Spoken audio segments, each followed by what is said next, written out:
I've been working in energy and climate my whole career for the past 15, 20 years. And it's been very clear to me through my experiences as well as my research that when women, people of color, and others who've been marginalized in our systems are participating and have leadership roles, we bring very different priorities and life experience and also perceptions of risk to the discussion. So it's really important to diversify who's involved and who is engaged so that we can come up with more effective and appropriate approaches to climate and energy transformation.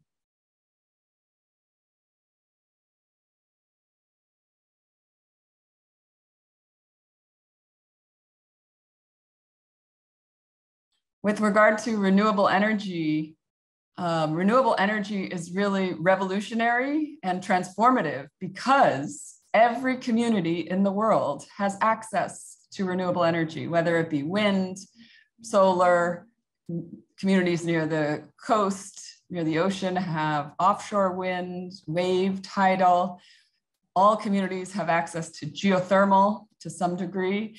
And we have, if we invest to make sure that we can leverage and harness those renewable resources in a locally appropriate way, we can transform society because we will no longer have the extractive and exploitative fossil fuel reliance that unfortunately we continue to rely on.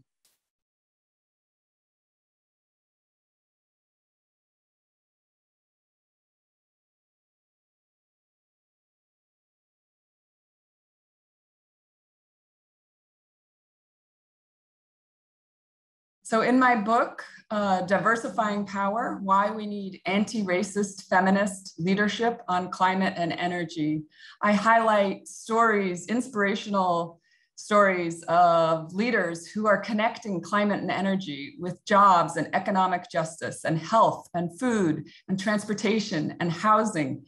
And we need different kind of leadership to effectively support the transformative changes that we need. When I talk about anti-racist feminist leadership, what I'm talking about is leadership that understands and resists the problematic power dynamics that give privilege to some while disadvantaging others. And there's so many policies, practices, and priorities in so many of our systems that continue to privilege some over others that we need to resist and transform in order to effectively transition to a renewable-based future.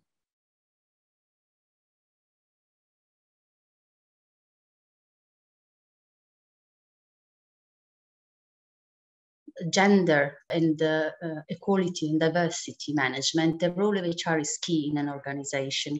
And I think it has a twofold. On one hand, to give the direction on the final goal, to give the aim, the scope, and the values on why different action might be taken.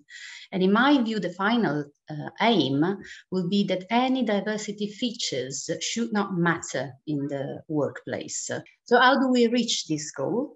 There are different actions that HR may foster in an organization, and these actions are at all levels. They come from training, and they come from fostering an environment that is inclusive.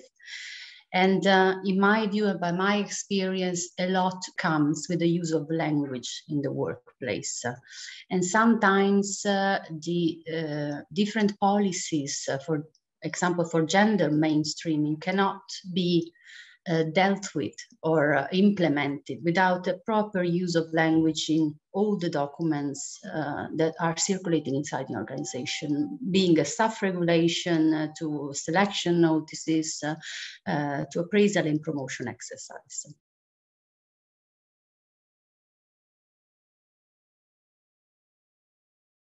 For me, language has a direct impact on biases or unconscious biases in the workplace, rather.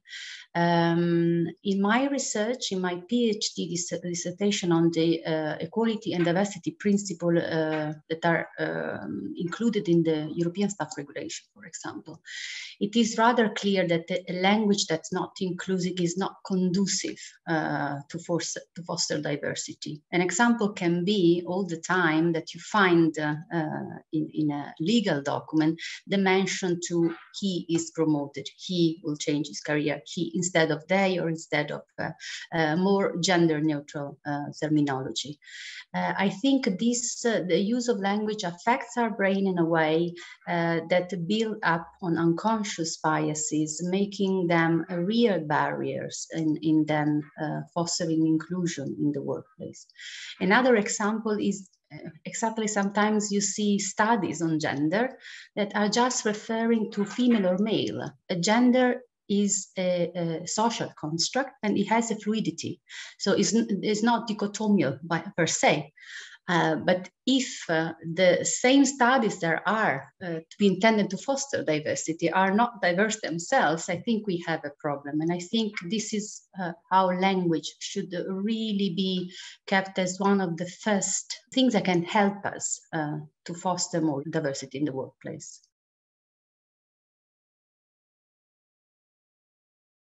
I think the main problem that I see nowadays in all the policies or in all the actions that are undertaken to rebalance diversity or gender diversity in the workplace are lacking a key component, which is the why we are doing it. Of course, there is a strong component we are doing because of equality and because it's right, which is very important. But in my view, we miss the added value of having diversity in the workplace. We miss the final goal of all these diversity initiatives, which in my view should be that diversity in the workplace, diversity features in the workplace shouldn't matter in the end. Like it doesn't matter whether I'm blonde or I have red hair, or if I'm a woman or a man. This is the final goal, that we are all diverse. Is not only a matter of equality, but is a matter of bringing an added value to the workplace. I see in all the actions, in all the studies, the final aim is somehow missing, and it seems to be sometimes that all the different action or policies are just, spot put here and there without a fil rouge on where are we going and what kind of society would we like to have. And I know I'd like to have a society where the fact that I'm a woman doesn't really matter in the end. It's considered as a diversity feature, but it's at the same level of the color of my hair.